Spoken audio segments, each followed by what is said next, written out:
Salut tout le monde et bienvenue dans cette vidéo. Aujourd'hui je suis au Z-Event avec Charles Villa. L'idée c'est qu'on va faire une petite vidéo, un documentaire qui va retracer la globalité de l'événement sur le week-end. Donc là je viens d'arriver dans la salle de stream. Alors pour l'instant c'est très calme. Chaque streamer est en train de s'installer petit à petit. Voilà, donc je vous montre la salle, juste ici. Je vous avoue, je sais pas trop quelle tournure va prendre cette vidéo. L'idée c'est de vous montrer un petit peu mon quotidien, comment ça se passe, comment je m'organise sur place avec Charles. À ce moment-là, je pensais vraiment avoir le temps de vous montrer notre façon de travailler et de vous faire découvrir les coulisses de l'événement. Mais je me suis vite fait rattraper par la réalité et l'intensité des journées. À peine mon studio de montage installé, on a tout de suite commencé le tournage. Et là je vais tracer, on va faire une petite interview avec Charles, on va interviewer Zerator. Donc là je vais dans la salle, on va installer la config. Une fois les interviews terminées, le Z-Event a commencé et entre les tournages et le montage en parallèle, les journées étaient bien chargées. On est là, toujours présent, 4h du mat, le rythme est trop speed.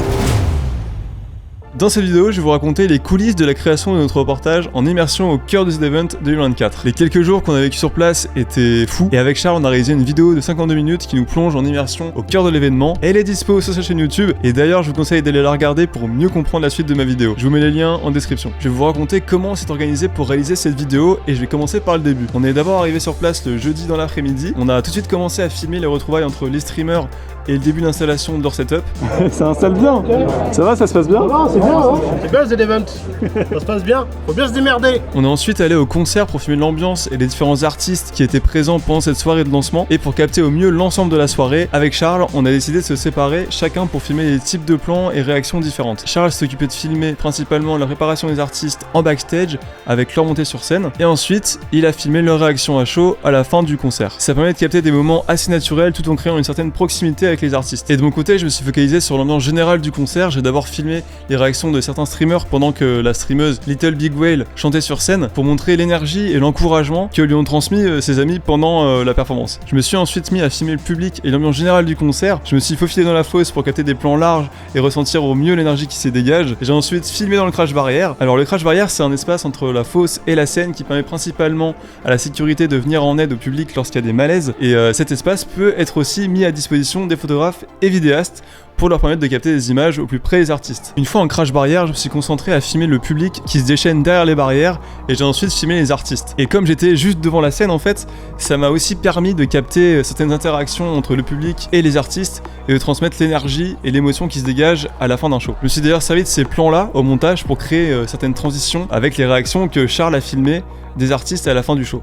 Le lendemain matin, j'ai commencé tranquillement le montage du concert et l'après-midi, on a décidé de filmer quelques interviews avec Zerator et Mister MV. Et ces interviews nous ont permis de poser le récit au montage et de développer certains sujets comme le choix des associations sous un axe un peu plus personnel. On les a ensuite distillés dans le montage pour donner un peu plus de contenance aux thématiques qui nous paraissaient importantes comme le retour du Z-Event et le choix des assos. Le Z-Event a ensuite été lancé et le début des streams ont débuté.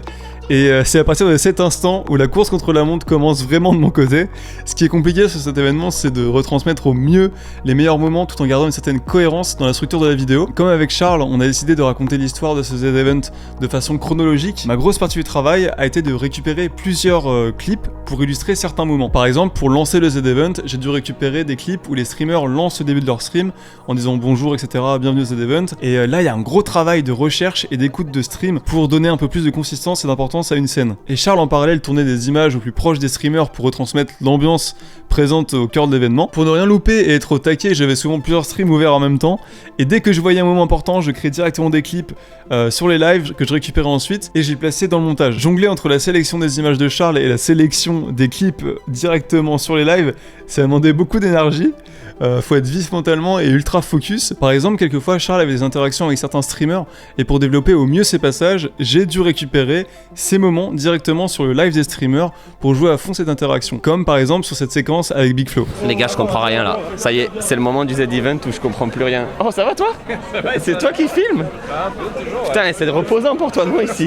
C'est hyper simple à filmer pour toi. Ah ouais, le gars il va dans les pires endroits là, il est peinard quoi. Le risque dans ce type de format, c'est de se laisser emporter par tous les événements qui se passent autour et de vouloir enchaîner plusieurs clips forts de la journée. On peut facilement rentrer dans une compilation de clips et créer une sorte de best-of. Et si on fait ça, on perd le côté authentique et l'immersion qu'on voulait instaurer dans la vidéo. C'est un juste milieu qu'il faut trouver entre les moments iconiques de l'événement et nos séquences qu'on a filmées directement sur place. Par exemple, le samedi soir, entre Question pour un streamer et les DJ sets d'Étoile, d'Antoine Daniel et celui d'Avermind, il s'est passé beaucoup de choses. Sur cette soirée, Charles a filmé en séquence tous les sets d'Avermind, de la préparation jusqu'à la fin, et nous, dans le montage, on a choisi de l'utiliser à fond en longueur pour qu'on soit en immersion le plus possible sur cette partie de la soirée. On s'est focalisé sur cette partie sans parler des autres activités, c'est un choix qui renforce notre parti pris sur la vidéo. Pour la petite histoire, cette année, c'est la 3e fois que je viens au Z-Event avec Charles Villa. Les années précédentes, on avait réalisé des vidéos pour Brut qui retracent aussi l'événement, mais elles étaient beaucoup plus courtes. Elles faisaient entre 20 et 30 minutes. Et cette année, au fur et à mesure que Charles me ramenait ces images, on s'est vite rendu compte qu'on avait de belles séquences et qu'on pouvait laisser un peu plus en longueur certains passages pour accentuer l'immersion au cœur de l'événement. C'est pour ça qu'on a décidé de réaliser un format un peu plus long, ça change des années précédentes, mais ça demande aussi beaucoup plus d'énergie et de travail de mon côté sur le montage. Et je vous avoue que j'étais pas mal éclaté, surtout quand tu décides de te caler sur le rythme des streamers et finir la journée vers 4h du mat. En fait, t'as 2 écrans, mais t'as tellement de pages ouvertes. C'est C'est comme si t'avais 10 écrans en fait. C'est exactement ça, et tu sais que le Mac là, il commence à galérer sa mère, tu vois. Dès que je commence à faire du montage, en fait c'est en parallèle, là ça marchait bien tout à l'heure. Là dès que je commence à être un petit peu rapide ou quoi, tu vois, ça commence à laguer un petit peu. Parce que genre tout est ouvert, tu vois, c'est à un moment donné, tu peux avoir la meilleure machine du monde, quand t'as 18 000 live en même temps, voilà, tu vois, il y a une limite. Et j'arrive même à me faire réfléchir.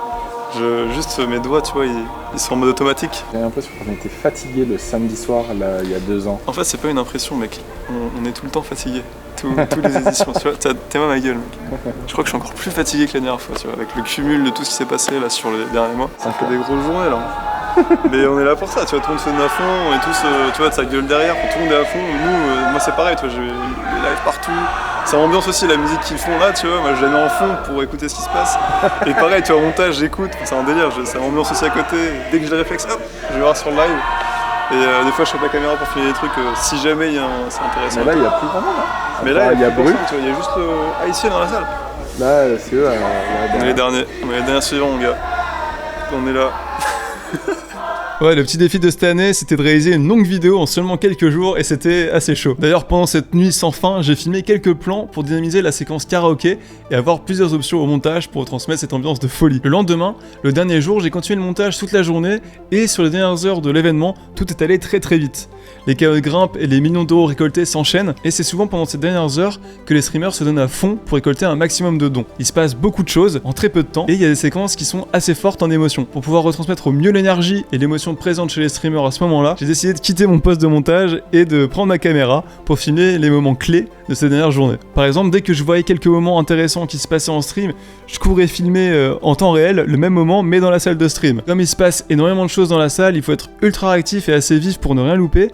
Et quelquefois, pour être sûr de récupérer aussi les images de live pendant que je filme, eh ben je lançais directement un enregistrement d'écran sur mon Mac. Ouais, j'essaie de capter un peu tout en même temps, que ce soit avec ma caméra ou en live, mais en vrai ça m'a fait gagner pas mal de temps. Avec Charles, sur la fin de l'événement, on a filmé à 2 caméras pour capter les moments les plus importants et avoir le maximum de réactions possible pour accentuer l'émotion au montage. Par exemple, lorsque la cagnotte atteint les 9 millions d'euros, Charles filmait la réaction de Zerator et de mon côté, je filmais quelques réactions, des câlins et des punchlines de Kamito et de Wagby. Le fait de capter ces moments à 2 caméras sont ultra importants pour développer et accentuer l'émotion d'une séquence. Ensuite, lorsque Zerator annonce la fin du Z-Event et que le live se coupe, on a filmé l'ambiance de fin entre tous les streamers et j'ai d'ailleurs filmé l'un des derniers plans que l'on voit dans la vidéo où tous les streamers se font un câlin géant et c'est en ces moments-là que tu te dis que tu tournes un truc assez ouf et unique. Et pendant que j'étais en train de filmer ce plan-là, je me suis dit ah ouais, ça se fait une image ultra forte et c'était assez fou.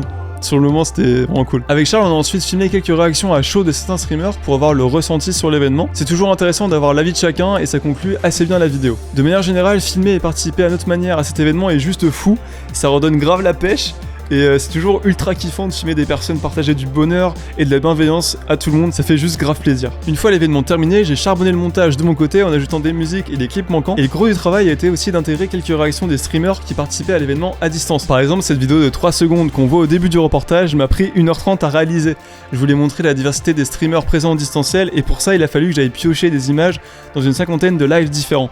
C'est le genre de petits détails qu'on remarque pas forcément au premier coup d'œil, mais ça m'a pris pas mal de temps. Ça y est, on arrive à la fin de cette vidéo. vidéo, j'espère que ça vous a intéressé et que ça vous a plu. Et si vous êtes curieux et que vous voulez en apprendre davantage sur le montage de manière générale, j'ai fait une vidéo récap sur l'édition de The Event 2022. En fait, j'avais monté une vidéo pour Brut et j'ai fait un petit tutoriel sur comment on a structuré la vidéo, etc. C'était sur l'édition 2022, je vous mets le lien directement en description si vous voulez en apprendre davantage. Avant de finir cette vidéo, je voulais vraiment remercier Charles Villa pour la confiance sur ce projet, c'était assez ouf de travailler avec lui là-dessus. Et je voudrais aussi remercier Dash sur l'accueil et sur l'infrastructure et tout ce qu'ils ont mis en œuvre pour vraiment qu'on soit le plus à l'aise possible et qu'on puisse travailler dans de bonnes conditions. C'était vraiment très très agréable à chaque fois de revenir et d'être dans cette ambiance et dans cette petite bulle là. Ça fait vraiment grave plaisir, donc merci beaucoup pour l'accueil. Prochainement, je compte sortir plusieurs vidéos sur les coulisses de mes tournages, donc si ce genre de contenu vous intéresse, n'hésitez pas à vous abonner et nous on se dit à la prochaine. Salut, ciao!